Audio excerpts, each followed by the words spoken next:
Welcome to the latest episode of Five on the Floor, the Five Reasons Sports Network. Thanks for joining us on your favorite podcast app. We're on Google Podcasts, Apple Podcasts, Red Circle, and Spotify. Also on the Five Reasons YouTube channel. Make sure you hit like, subscribe, and turn the notifications on. Also, check us out on Off the Floor. Go to winnow.app/off the floor, $3.05 per month. Get text directly to your phone from Brady, Alex, Greg, and myself. And check out the great sponsors of the Five Reasons Sports Network. That includes our friends over at Prize Picks. Use code 5 FIVE. Get your initial deposit matched up to $100. This is the official fantasy sponsor of the Five Reasons Sports Network. And Better Edge. Go to betteredge.com. That's with an O, betteredge.com. Use code 5RSN, and you get $20 to play. And our competitions, our NFL competitions, are only $10. You do the math. Works out pretty good. It is legal in the state of Florida, as is Prize Picks. The code for Prize Picks is 5 FIVE. Better Edge, it's 5RSN. And now, today's episode. Yikes.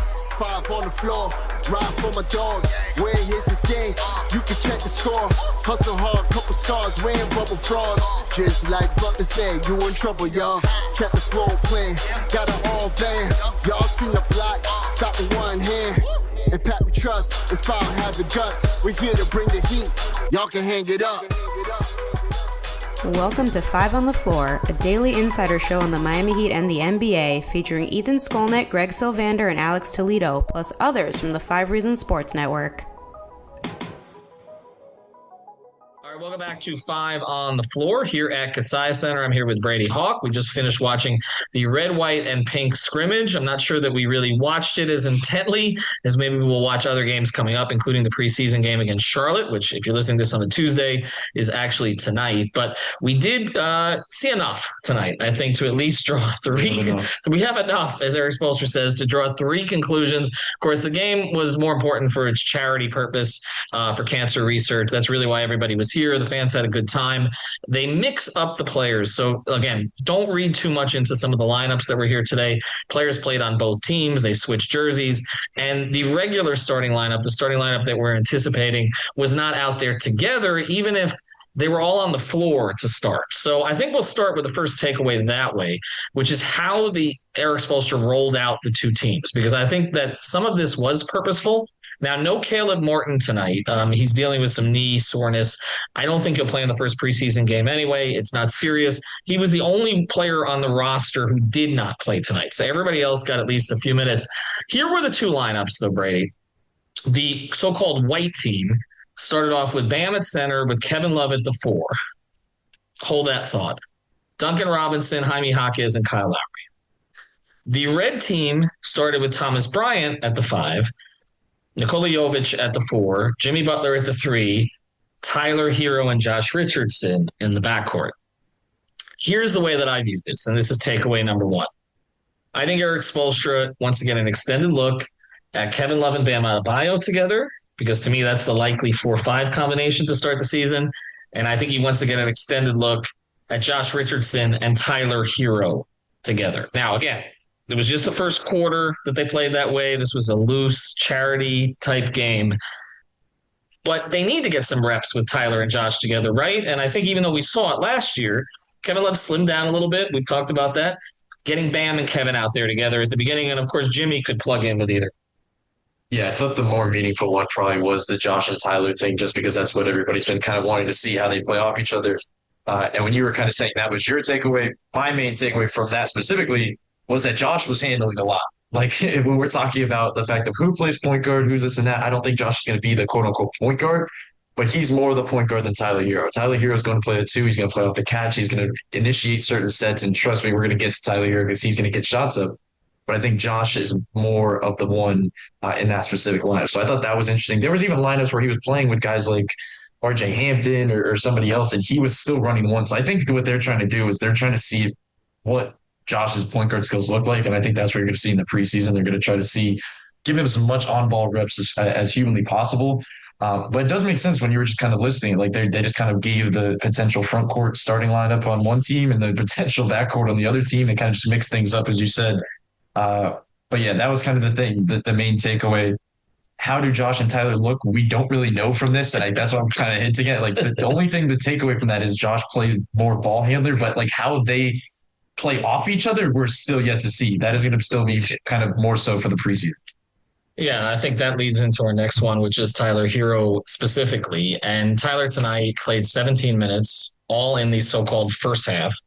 17 points, 6 of 11 from the field, 5 of 9 from three, 4 rebounds, 2 assists. But it was the way he was playing. He is playing with even more confidence than he has prior. It just has come across in all the workouts that we've gotten a chance to see, whether it's on social media or when they've opened practice to us. Of course, after all the team stuff was done at the training camp that we were at every day in Boca at FAU, he's playing light. He's playing free. If anybody was concerned about the offseason trade rumors, and we told you not to be, but there were some who still were, weighing down on him, it's having the opposite effect. You can see the chip on his shoulder when he's playing, but it is like, the dirt on your shoulder, right? He's basically just brushing it off. And that's the attitude that he's had from the very beginning. He pulled up from 30 and drained it. There was another time that Lowry went out on him. And by the way, Kyle's in good shape. I mean, we should note that. Like, we talked a lot about Kevin Love being in good shape. Like, Kyle did really nothing tonight other than 4 assists. He didn't shoot in 12 minutes. He was just kind of, getting some work in. He was out there. But he does look like he's in good shape. And he was out there challenging Tyler. They were kind of having some fun with it. There was a lot of trolling in this game. Jimmy shot with his left hand. He shot with his eyes closed. He chased him around with a quadruple team. He played only 11 minutes. He didn't have a field goal made. Had just 2 attempts. He made 2 free throws. But Kyle was he and Tyler were having some fun with it, and Kyle was out on Tyler, and Tyler pump faked him 3 times, and Kyle stayed with it, right? And then finally, like, Tyler just made a 23-footer in his eye.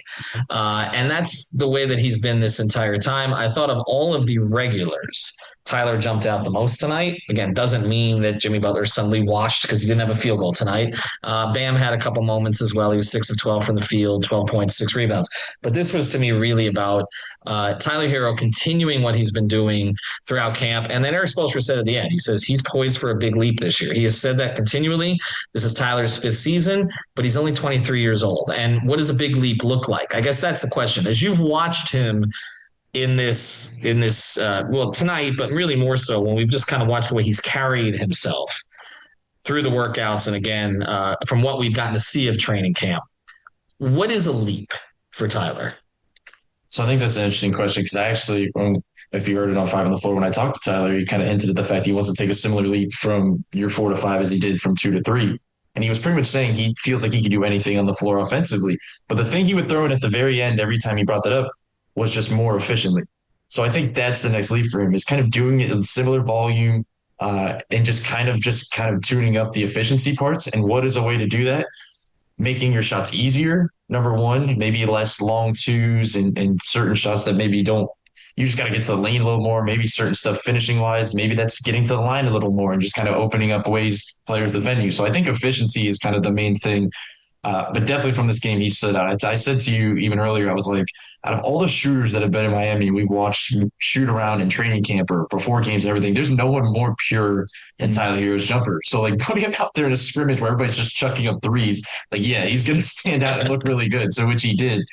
So that was interesting to see. I'm still interested to see how, like I keep saying, I know we're talking about the scrimmage, but I keep thinking about the preseason because I'm like, how is he going to be utilized next to a Josh? What is his touches going to look like? What shots are he getting from different spots of the floor? Because a lot of this was just pretty much all just above the arc, just pull-ups and spot-ups like that. But he definitely has the range. I think he has an ability to kind of get up more threes. He talked about on media day. I think that could be big for him, especially if he's shooting it the way that we saw today. So all that stuff would be interesting. But the efficiency, to your point, would be the one thing that could take the next jump, and the free throw stuff. But as I said with the free throw stuff, I don't know how much to expect with that, just because I feel like, number one, that's a skill you kind of either have or you don't. Like, Jimmy has that skill. Tyler's more of a smooth scorer where it's harder to kind of continue to draw contact. And sometimes when you want to draw more fouls, your efficiency drops, right? Because all of a sudden you're worried about your finishing. You're not focusing on your finishing. You're trying to get body control and body contact and all that stuff.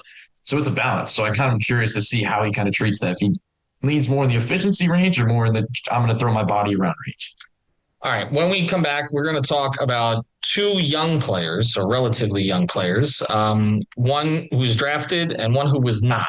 Both of whom made impressions in different ways today, and we got a chance to speak to them afterwards. We do want to mention one more sponsor of the 5 Reasons Sports Network, our friends over at Water Cleanup of Florida. Go to WCUFL.com. We always talk about what you can do after you have water damage, after you have mold damage, but also there's preventative measures that you can take. So reach out to Michael, Robert, and their team. It's WCUFL.com. They're based in Boca Raton, but they service the entire Tri-County area. They actually service the west coast of Florida too, and all around the state. Best thing about them is if they can't do a job, they will absolutely tell you, but they can handle most of it for you. So enroll in their preventative program, or if you have a problem, reach out to them afterwards. Again, it's WCUFL.com. If you've got the schmutz, they've got the guts. All right, back here on 5 on the floor. So 2 players we wanted to talk about before we go. And again, there are some that this is just not the right game for. Like Haywood Highsmith is not going to stand out in a game like this. Like Drew Smith is not going to. But we've talked about Jaquez and Jovic. Jovic played 29 minutes, had 9 points, 6 rebounds, 4 assists. He did some point Jovic type things. He didn't jump out to me in a huge way tonight, but I feel like, again, he'll be better suited for when the preseason games start. Jaquez is another story. It was 4 of 9 from the floor, 9 points. He talked to us afterwards. He says he's ready. He has said that several times. He says, I'm ready to play. Now, it's not – he understands he has to earn trust. He talked about that too. If he's going to play, though, what have you seen in his game that he needs to fine-tune? So we've heard the Jimmy comparison inside, but I've kind of leaned in the fact that it's probably a little more so the Caleb comparison from his first year, just because it was what Caleb, a similar role. Like Caleb was backing up Jimmy and calling Jimmy late and all that stuff. But I think what stands out to me is I think they're going to have to figure out, first of all, most of his points were like dunks and highlight open floor dunks, which it was cool to see. Spo always talks about vertical spacing, and I think that's something you can kind of utilize with a guy like this. But the question is, how are you going to utilize him? Because he's been working a lot on his jumper throughout training camp. Like he's been with the shooting coach, Rob Fedor, a ton, and trying to just kind of shift certain things and the base of his feet, how it's landed, the shot in general, like everything's kind of been tweaked. So this is going to be a long process. So he's not going to be a guy that I think just sitting on if he does get a role, just sitting on the 3-point line waiting for spots, even though he got a couple up in this game. So they have to find different ways to utilize him. I think it's similar to how they did Caleb early on, just send him down that baseline a ton, let him roam kind of dunker spot to dunker spot. There's just certain things that I think they have to be kind of unique with the way they utilize him. And it sounds weird because he is a complete player and he can play from different spots on the floor. But it just doesn't feel like a guy that you want to throw out there and say just like spot up and catch and shoot at times and attack off the closeouts. Like that doesn't feel like his game. It feels like it has to be a little bit, at least at first, as he gets used to things, kind of playing off maybe mid-range stuff, off-ball moving, like all of that, maybe mid-post touches. So that's kind of been my main takeaway. But he definitely has hops. Like out there just watching all he did some stuff in camp where I know there was highlights going around. But yeah, once he gets out in the open floor like that, there's stuff he can do. I asked him after this if he's the best dunker on the team. He still gave that crown to Bam.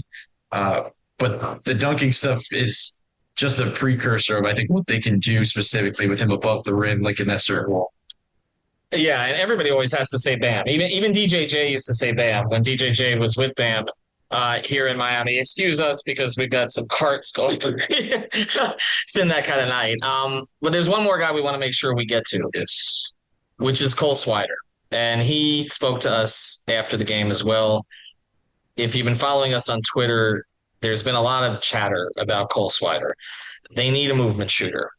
When Bam Adebayo was asked on the last day of camp which of the young guys has jumped out to him the most, he mentioned Cole Swider, who, by the way, is not the youngest of their young guys. They actually have players. He's older than some of them, but so was Duncan Robinson when he came to Miami. And he is absolutely following the Duncan Robinson path to the point where they discussed the scramble drill that they ran. Spoelstra was talking about that, where nobody could locate him, and he was making shots against everybody in training camp. And then today we saw it again. So I'm going to try to combine his stats because he actually played on both teams. They switched up.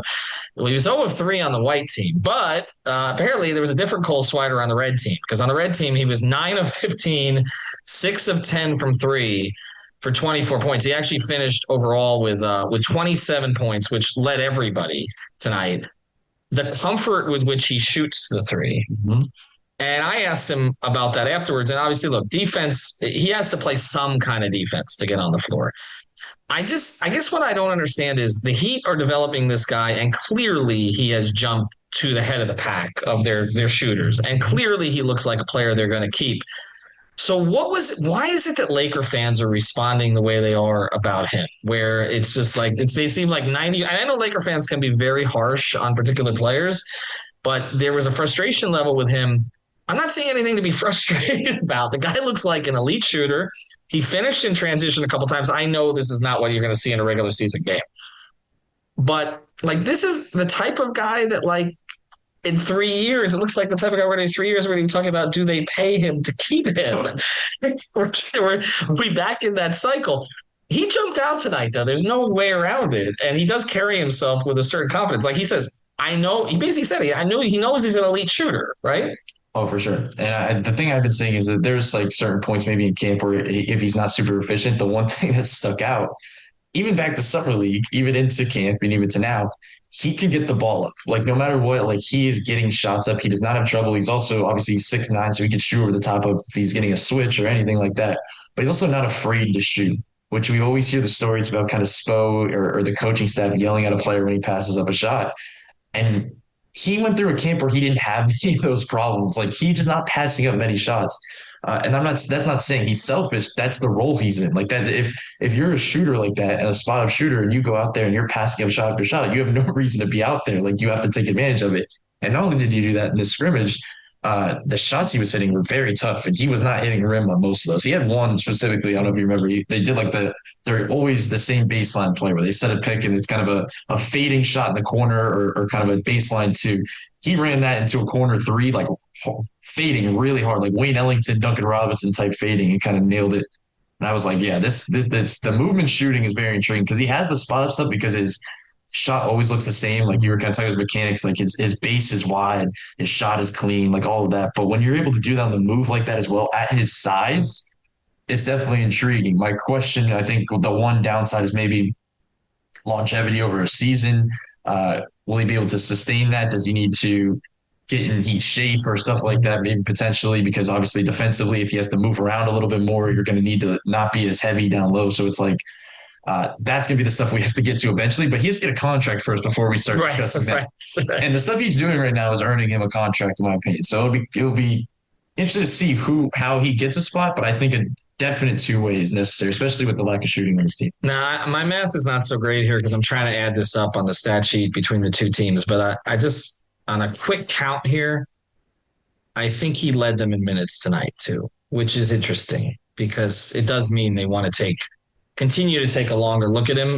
Looks like between the two teams he played about 31, 32 minutes tonight, that would probably lead them. There's some other guys in the high 20s. Jaquez played, hold on a second. Yeah. Jaquez played 39 minutes tonight. Okay, so maybe he didn't, but he was certainly up there. He was in the 30s. Again, they got rest for a lot of different guys. Jimmy didn't play after the first 11 minutes. He only played on the one team. Kevin Love played on the one team, played 12 minutes. Again, I'm not even really sure Jimmy played. They did not. He played with people, but that was about it. Lowry played 12 minutes. Bam played 19 minutes. So again, they kept the minutes down on certain guys. Haywood Highsmith played 21. It looks like Josh played 19 minutes. So you get an idea here. The fact that they gave Cole Swider 30 plus minutes tonight to just take a look at him in some different situations. And you're right. They're keeping him. Mm-hmm. They're keeping him. Now, in what role? How much they develop him? Does he become the Duncan protection in case they trade Duncan? Crazier things have happened here, but there is an archetype, like when we were actually talking to Ira about this. Like they have certain player archetypes, the athletic type, like RJ Hampton, who I thought, hard to tell tonight. He dribbled into traffic quite a bit. He did make 4 of his 6 shots, at least on one team. The other team is 0 of 3, so 4 of 9 overall. There also wasn't competitive defense being played. So we couldn't see a Hampton type player. No, we couldn't. This is not the kind of game where they're going to have to give him some minutes in a preseason game where at least there's some trying going on. Sure, but there is an archetype for certain Heat players, the 3-and-D type player from all the way from Bruce Bowen forward. There's been that type. Caleb Martin kind of fits into that category. Others. And then there is there's a certain point guard type that they've had many times over the years, Anthony Carter, that kind of player. But the movement shooter has become something that they prize, since Duncan, then Max. And to be honest, this guy looked like next tonight. So we'll see how that plays out. All right, check out our sponsors, Better Edge, Price Picks, and Water Cleanup. We'll have more coverage Tuesday night from Heat Hornets at the arena. Alex, we hope you feel better. But if you're not here tomorrow, that's all right. I think we can handle this one, right? We'll figure it out. Have a good night, everybody. Thank you for listening to the Five on the Floor on the Five Regional Sports Network.